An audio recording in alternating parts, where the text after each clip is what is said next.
Hello guys, Stasha the Period Coach here, and I'm talking to you today about 5 reasons the feminine calendar is better than the masculine calendar. You probably didn't realize that there was even such a thing as a masculine calendar, but if you think about it, pretty much everything in our society is masculine. It's all created by dudes, for dudes, about dudes. It's very dude-ish, and in fact, women, we have a completely different calendar. It's internal. It works with us for us. It involves a lot more than just knocking out the same thing every day of the week at the same time every day. The Gregorian calendar was created by men. It's a man-made construct, and it's not even a good one. Leap year? We really can do better as far as calendars concerned. And you know what? It's fine. I get it. We need to have a way to communicate, to say, I'm going to be here on this day at that time. No one's taken away the calendar. But that doesn't mean that that's what you have to use in your day-to-day life. It turns out you can opt out of a lot of the patriarchal constructs of our society without anyone even knowing. But I do highly recommend you tell your girlfriends about this. The feminine calendar is what I consider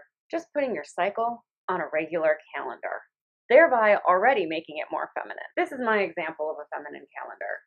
I have my cycles projected out onto here so I can make decisions based on me. Which brings me to my number one pro of using a feminine calendar. You can RSVP to events correctly. Did you want to go to that high energy paintball on day one of your cycle? No, you didn't. But you couldn't get out of it because you RSVP'd, you paid the money, you had to go, so you went. And you were miserable. You could have RSVP'd no and called it a day and been tucked in, nice and chilled, watching Netflix. You didn't know if you were going to be up for that huge event. But it turns out, right in your follicular phase, you'd have been a shining star. But did you? Did you RSVP yes to that? No, you didn't. You just didn't get back to that because you didn't know. And then it was too late. RSVPing correctly makes you a better friend. It's also part of every woman's self-care kit, knowing what to say yes and what to say no to. The second perk is running your business or working with flow. If you're running a business especially, you can absolutely schedule out your entire business with your cycle so you're doing things at your peak and you're doing things during your, let's not say ebb, but let's just say internal time that actually support your business. You're just not realizing it.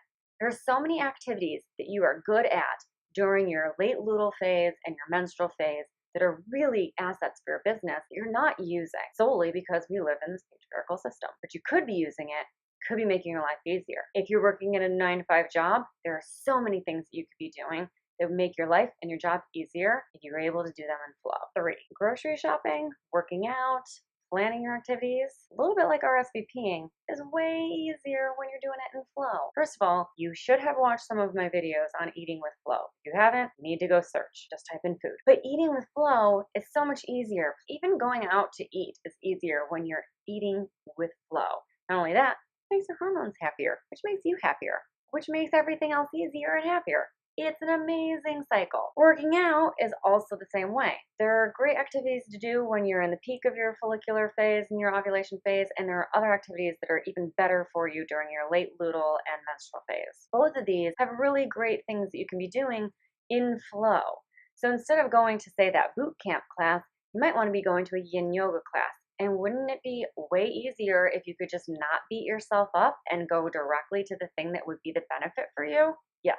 Yes, it would. Number 4, your sex life gets improved. Being with your lady calendar, knowing when it's going to take a little longer for foreplay, when you can have that spicy in the closet moment at work, all of these things are part of your cycle. It's part of your rhythm. Your libido is a predictable machine, and a predictable machine might be an asset to your libido. All I'm saying is, when you're in flow and you've got your lady calendar in front of you, you can really up the sex life. Number 5, your hormones are more in balance. When you're living your life with a feminine calendar instead of the masculine calendar, you are so much more in balance. There's no more judging yourself. There's no more shame game. There's no more I shoulda, woulda, couldas. You are in flow. Everything is exactly as it's supposed to be, exactly as it should be, and you can actually just be you. And isn't that the relief we're all looking for? Yes. Yes, it is. I'd love for you to jump into my Facebook group. Tell me what you're going to try first in your new feminine calendar. I will see you next week. Peace out, Ovary Gang.